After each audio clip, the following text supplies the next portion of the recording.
लोकसभा के स्पीकर आदरणीय सुमित्रा जी, राज्यसभा के डिप्टी स्पीकर श्रीमान प्रोफेसर कुरियन जी,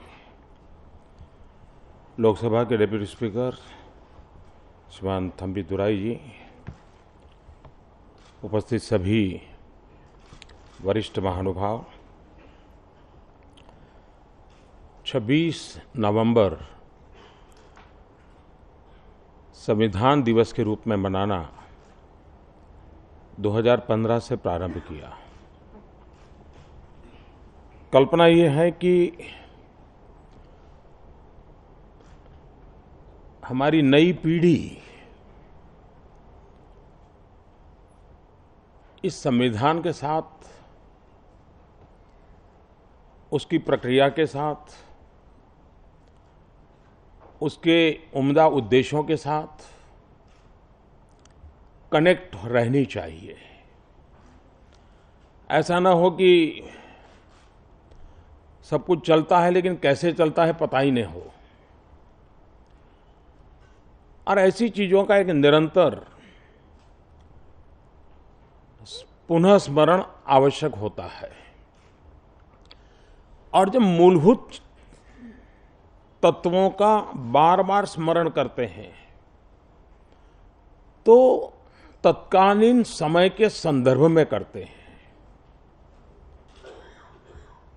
जिस विषय का अर्थ आज से 40 साल पहले होता होगा, हो सकता है उसी बात का अर्थ 10 साल के बाद अलग रूप में दिखेगा।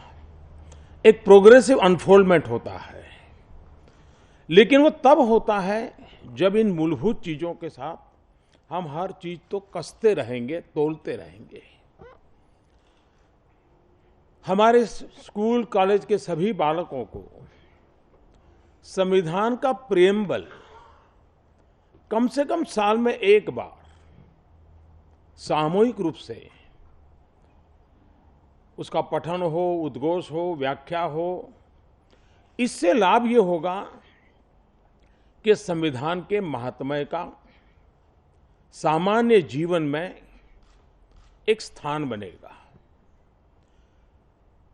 बहुत कम देशों के जीवन में ऐसी घटना शायद घटती है कि जिसमें संविधान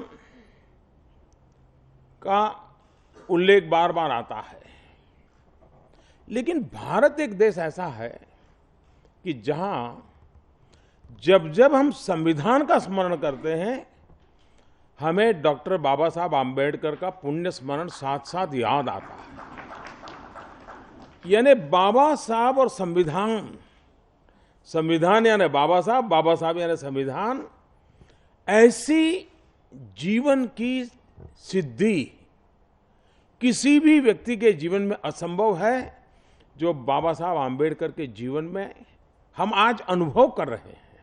बाबा साहब ने नहीं कहा था, उनके कालखंड में शायद किसी ने उतना रिकॉग्नाइज भी नहीं किया होगा, लेकिन जैसे समय बीतता गया हम सबको लग रहा है कि कितना महान काम हम लोगों के लिए हुआ है। संविधान, समय ऐसा बदला है कि संविधान में से हर कोई अपने अधिकार ढूंढता रहता है, अपने अधिकारों को और अधिक हवा भरने का भी प्रयास करता है। और बड़े चतुर लोग संविधान को ही आधार बना करके अधिकार का दुरुपयोग करने की हद तक की कभी कभी सीमाएं लांघ देते हैं। इससे एक एनार्की पैदा होती है। और बाबा Saheb Ambedkar grammar of anarchy की बात करते थे।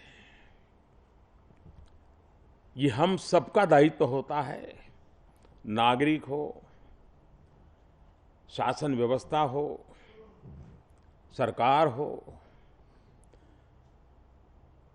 शासन व्यवस्था के भिन्न भिन्न अंग हो, हर एक के बीच तालमेल बिठाने का सबसे बड़ा अगर फोर्स है तो हमारा संविधान है। लुब्रिकेशन करने की ताकत भी है तो संविधान में है, रक्षा करने की ताकत है तो भी संविधान में है। और इसलिए इन संविधान के आत्मा के साथ हमारा जुड़ना बहुत जरूरी है। सिर्फ धाराओं के साथ जुड़ने से बात चलती नहीं है। स्पिरिट ऑफ द कॉन्स्टिट्यूशन, और इसलिए आज उसकी प्रोसेस की जो एक किताब निकली है वो शायद स्पिरिट ऑफ कॉन्स्टिट्यूशन के लिए उस एक पन्ने को खोलने के लिए शायद हमें काम आ सकता है। तो मैं इसका भी स्वागत करता हूं। ये बात सही है कि देश आजाद हुआ कर्तव्य भावना की उत्कृष्ट अभिव्यक्ति के कारण। देश का हर नागरिक आजादी का आंदोलन को अपना कर्तव्य मानता था। देश आजाद होने तक कर्तव्य का भाव इतनी ऊंचाइयों पर पहुंचा था जो बेमिसाल था, और शताब्दी से भी अधिक समय तक वो भाव लोग जीते थे। लेकिन आजादी के तुरंत बाद उस ऊंचाई से अचानक हम ऐसे नीचे आए कि कर्तव्य का सारा भाव अधिकार में परिवर्तित हो गया, और अधिकार, हक, मेरा क्या, इसने इस प्रकार से जीवन को ग्रसित कर लिया कि कर्तव्य का लोभ होता चला जा रहा है। हम संविधान के माध्यम से कर्तव्य और अधिकार का संतुलन कैसे बिठाएं, देश के सामने चुनौती है, और उस दिशा में इस प्रकार के प्रयत्नों से रास्ते खोजे जा सकते हैं। हम 26 जनवरी बड़े गर्व के साथ मनाते हैं, लेकिन हम न भूलें कि 26 नवंबर के बिना 26 जनवरी अधूरी है।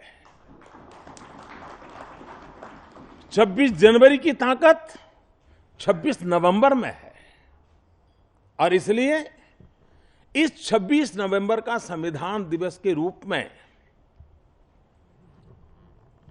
नई पीढ़ी के लिए विशेष रूप से उसका पुण्य स्मरण करते हुए उसकी बारीकियों को जानने का प्रयास, अलग अलग जगह पे अलग अलग काम हो, करते रहना चाहिए। ऑनलाइन कंपटीशन हो, कभी संविधान पर बालकों के लिए ऐसे राइटिंग कंपटीशन हो, यही चीजें हैं आखिरकार लोगों को इसके साथ जोड़ती है। इन दिनों भ्रष्टाचार, काला धन, उसके खिलाफ एक बहुत बड़ी लड़ाई देश लड़ रहा है। देश का सामान्य नागरिक इस लड़ाई का सिपाही बना है। उसको लगता है कि 70 साल तक इसी कानून नियमों का दुरुपयोग करने वालों ने देश को भ्रष्टाचार में डुबो दिया। संविधान कानून का दुरुपयोग करके किया है। इस सरकार के इस निर्णय के संबंध में बहुत कम आलोचना हो रही है, लेकिन कुछ लोगों की आलोचना क्या है? आलोचना यह है कि सरकार ने पूरी तैयारी नहीं की। मैं समझता हूं कि मुद्दा यह नहीं है कि सरकार ने पूरी तैयारी नहीं की। ऐसे लोगों की पीड़ा इस बात की है कि सरकार ने किसी को तैयारी करने का समय नहीं दिया।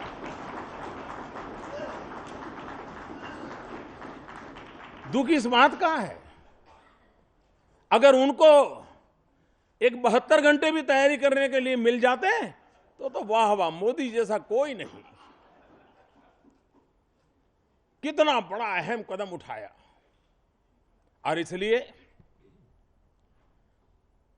फिर भी इतना बड़ा देश है, निर्णय बहुत बड़ा है। देश का उज्जवल भविष्य देखने वालों से इतनी ही अपेक्षा है कि आइए हम सब मिलकर के सामान्य मानवी की कठिनाइयों को दूर करें। इस महायज्ञ में सफल होकर के विश्व के नाम सामने भारत को एक ताकतवर देश के रूप में हम उभारें। सारा दुनिया जब सर्वे होता है कि भ्रष्टाचार की कतार में बहुत अग्रिम पंक्ति में भारत का नाम नजर आता है, भारत को नीचा देखना पड़ता है।